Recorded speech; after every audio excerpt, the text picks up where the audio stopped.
Hello all NEET 2025 aspirants. I know आप में से बहुत सारे लोगों का सिलेबस बहुत तेजी से जा रहा है एंड आपके कोचिंग में या फिर जहाँ पे भी आप पढ़ते हो वहाँ पे एक के बाद एक टेस्ट हुए जा रहे हैं। नाउ यहाँ पर एक बहुत बड़ा सवाल उठता है कि हमें रिवाइज कैसे करना है। हमने पहले बहुत सारी चीजें पढ़ी है, हमने 11th भी बहुत सारी पढ़ी हुई है, लेकिन हमारे पास रिवीजन का टाइम ही नहीं है, हमें पता ही नहीं है कि रिवीजन करना कैसे। सो आज की इस वीडियो में हम बात करेंगे कि आपको किस तरीके से फिजिक्स, केमिस्ट्री, बायो तीनों को रिवाइज करना है और एक ऐसा मेथड जिससे आप एक ही महीने में अपना पूरा सिलेबस रिवाइज कर सकते हो। 30-40 दिन में अपना पूरा का पूरा वो रिवाइज कर सकते हो। So let's get started.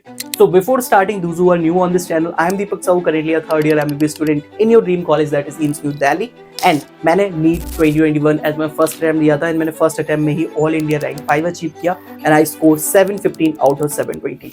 Now यहाँ पर सवाल आता है मल्टीपल रिवीजन का, क्योंकि रिवीजन एक बार करने से बात नहीं बनने वाली नीट में। आपको मल्टीपल टाइम्स चीजों को रिवाइज करना है। जैसे ऐसा तो है नहीं कि बायो की जो एनसीईआरटी है वो आपने एक बार पढ़ ली बहुत है, नहीं ऐसा नहीं है। बायो की एनसीईआरटी को आपको मल्टीपल टाइम्स पढ़ना होता है, तब जाके आपको वो लास्ट तक याद रहता है। वही सेम चीज है।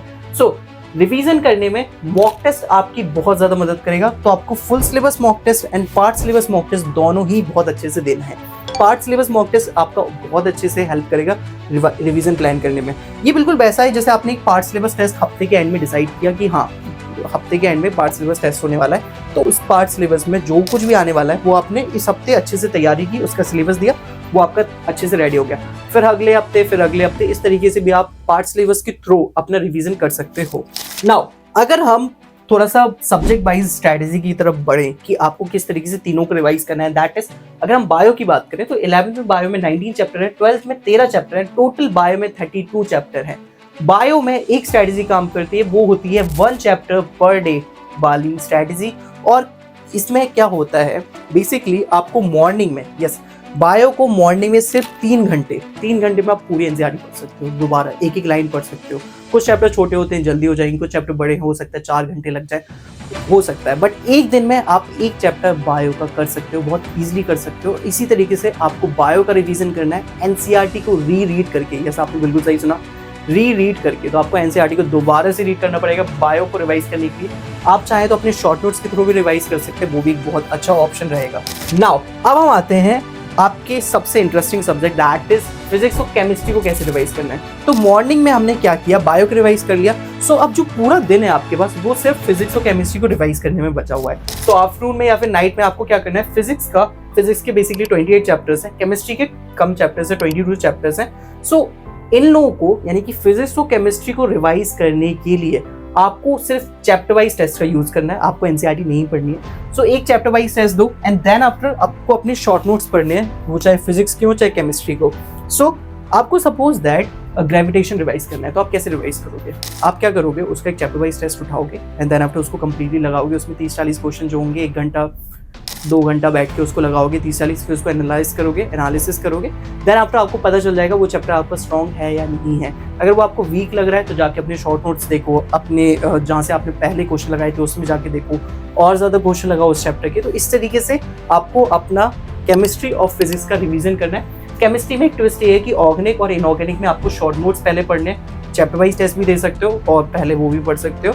इनऑर्गेनिक में आपको एनसीईआरटी दोबारा से पढ़नी पड़ेगी एंड इसमें आपको थोड़ा सा टाइम लग सकता है। हो सकता है कि फिजिक्स में आप एक चैप्टर पर डे तो नहीं कर पाओ, 2 दिन में तो एटलीस्ट कर ही सकते हो, लेकिन केमिस्ट्री में तुम 1 डे पर चैप्टर कर सकते हो। तो 1 महीने में आपकी केमिस्ट्री एंड 1.5 महीने में आपका फिजिक्स हो सकता है अगर आप चाहो तो। नाउ जैसा मैंने कहा कि फिजिक्स और केमिस्ट्री में क्या होता है, थोड़ा सा टाइम लग सकता है, तो आपको अपनी संडे का ध्यान रखना है। तो संडे में जो कुछ भी आपको पता चला कि नहीं यार मेरा ग्रेविटेशन अच्छा नहीं है या फिर मुझे फ्लूइड मैकेनिक्स नहीं आ रहा है, तो संडे में उसके एक्स्ट्रा क्वेश्चन लगाने हैं या फिर उसकी थ्योरी पढ़नी है। उसी तरीके से अगर आपने हफ्ते में डिसाइड किया था कि इनऑर्गेनिक करूंगा लेकिन आप इनऑर्गेनिक नहीं कर पाए, तो फिर क्या करना है, संडे को एक्स्ट्रा इनऑर्गेनिक की थ्योरी वगैरह पढ़नी है, उसके शॉर्ट नोट्स पढ़नी है, उसकी एनसीईआरटी पढ़नी है। यानी कि संडे को हो सके तो अपने लिए फ्री रखो, एक्स्ट्रा कामों के लिए फ्री रखा करो संडे को पहले से प्लान मत किया करो। संडे को उन चीजों के लिए फ्री रखो जो तुम काम हफ्ते में नहीं कर पाए, उस चीज को संडे पे डालो। तो इस तरीके से तुम क्या कर सकते हो, अपने वीक टॉपिक्स को भी कर सकते हो और एक्स्ट्रा प्रैक्टिस भी कर सकते हो, जो बहुत ज्यादा इंपॉर्टेंट है रिवीजन के लिए। नाउ रिवीजन जो है वो इफेक्टिव होना चाहिए। ऐसा नहीं कि तुम बस एक चैप्टर खत्म करने के लिए रिवाइज करो कि नहीं जल्दी सारे चैप्टर्स रिवाइज कर लेता हूँ, नहीं, जो चैप्टर पढ़ रहे हो उसे अच्छे से पढ़ो, उसे एक अच्छा सा टाइम दो एंड उस चैप्टर की प्रॉपर प्रैक्टिस करो, उस चैप्टर को याद करने की कोशिश करो। ऐसे सोचो कि ये चैप्टर ऐसा मैं तैयार कर लूं कि मुझे दोबारा देखने की जरूरत ना पड़े। तो उस चैप्टर को जितना स्ट्रॉन्ग कर सकते हो उस समय उतना कोशिश करो। फिर तुम्हारे पास अगर दोबारा टाइम मिल जाए तो उस चैप्टर पे दोबारा आओगे जब तुम्हारा सेकंड फेज ऑफ रिवीजन जाएगा। एक बार पहला फेज फिर तुम सारे चैप्टर्स एक एक करके कर रहे हो, फिर सेकंड फेज आएगा। सो इस तरीके से कहानी चलती है। आई गेस तुम्हें समझ में आ गया होगा कि तुम्हें रिवीजन कैसे करना है। इस वीडियो में हमने कुछ कुछ यूनिक पॉइंट्स के बारे में बताया जो तुम्हें धीरे धीरे रियलाइज होंगे, तुम धीरे धीरे जब अप्लाई करोगे तभी जाके तुम्हें पता चलेगा। So I guess that's it for today's guys, and हम मिलते हैं आपसे ऐसी ही और यूजफुल वीडियो के लिए। जब तक के लिए देखते रहे this channel and meet you soon, very soon in the next video.